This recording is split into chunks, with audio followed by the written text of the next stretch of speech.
اعوذ باللہ من الشیطان الرجیم بسم اللہ الرحمن الرحیم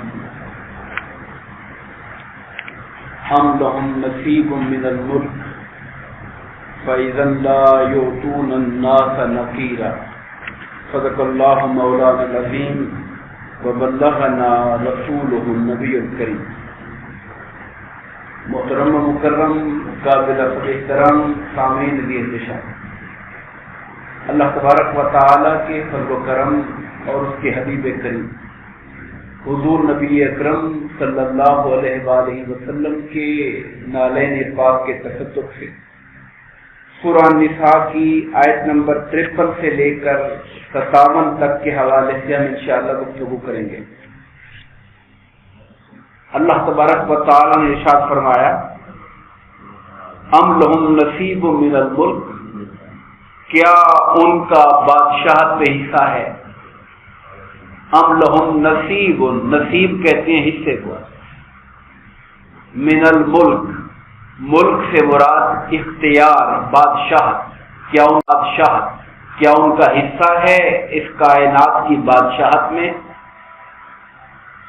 فَإِذًا لَا يُؤْتُونَ النَّاسَ نَقِيرًا، اگر ان کا حصہ ہوتا پھر تو وہ لوگوں کو تل کے برابر چیز بھی نہ دیتے۔ آپ کو علم ہونا چاہیے کہ یہود کا تذکرہ ہو رہا ہے، اور یہود کے مسلمانوں پر جو اعتراضات ہیں اور اللہ تعالیٰ کی طرف سے جو اتاری گئی کتاب اور نبی آخر الزمان پر ایمان نہ لانے کا جو معاملہ ہے، اللہ تعالیٰ اس پر ان کی گرفت کر رہے ہیں۔ ہم پیچھے پڑ چکے ہیں کہ رب کائنات نے اس قدر جلال میں ان کو مخاطب کیا تھا کہ اے وہ لوگوں جنہیں کتاب دی گئی ہے، ایمان لے آؤ اس کتاب پر۔ اگر ایسا نہ کیا تو ایسا نہ ہو کہ ہم تمہارے چہروں کے نقوش کو مٹا دیں، یا تمہارے چہروں کو پھیر کر الٹی طرف کر دیں، یا تم پر وہ عذاب نازل کر دیں جو ہم نے ہفتے والے دن والوں پہ عذاب نازل کیا تھا، یعنی ان کی فطرت کو مسخ کر کے انہیں بندر و خنزیر بنا دیا تھا۔ اسی سلسلے کو لے کے اللہ پاک چل رہے ہیں کہ ان کا یہ جو کہتے ہیں کہ فلاں کو کیوں نبوت ملی اور ان کے پاس اتنا اختیار اقتدار کیوں ہے، فرمایا کیا تمہارا حصہ ہے خدا کی بادشاہی میں؟ اللہ تعالیٰ تم سے پوچھ کے کسی کو اختیار دے گا؟ اللہ تعالیٰ تمہاری مرضی جان کر کسی کو نبوت دے گا، حکمت دے گا؟ اگر بات تم پر آ جاتی اور تمہارا کوئی اختیار ہوتا بادشاہت میں تو تم تو اتنے بخیل، تنگ دل اور کنجوس تھے کہ تم لوگوں کو ایک تل کا دانہ بھی نہ دیتے۔ آپ جانتے ہیں تل کیا چیز ہے؟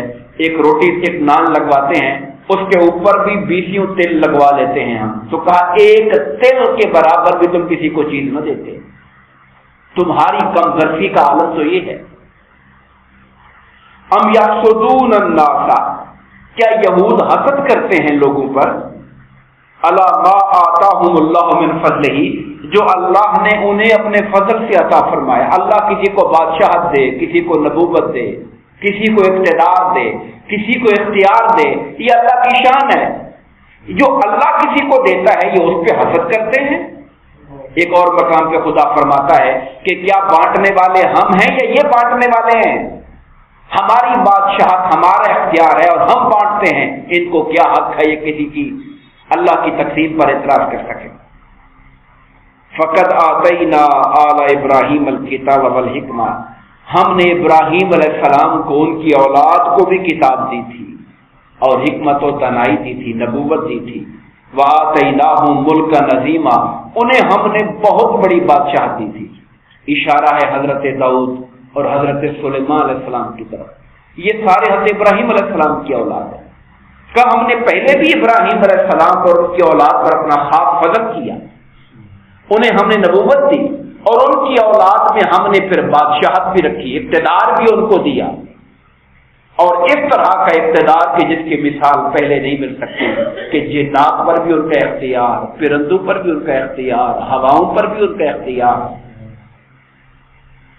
فَمِنْهُمْ مَنْ آمَنَ بِهِ، کہا ان پیغمبروں میں سے بھی جب بھی نبی آئے ابراہیم علیہ السلام سے لے کر آقا کریم علیہ السلام اور ان سے پہلے تک کا جو بھی نبی آئے، تو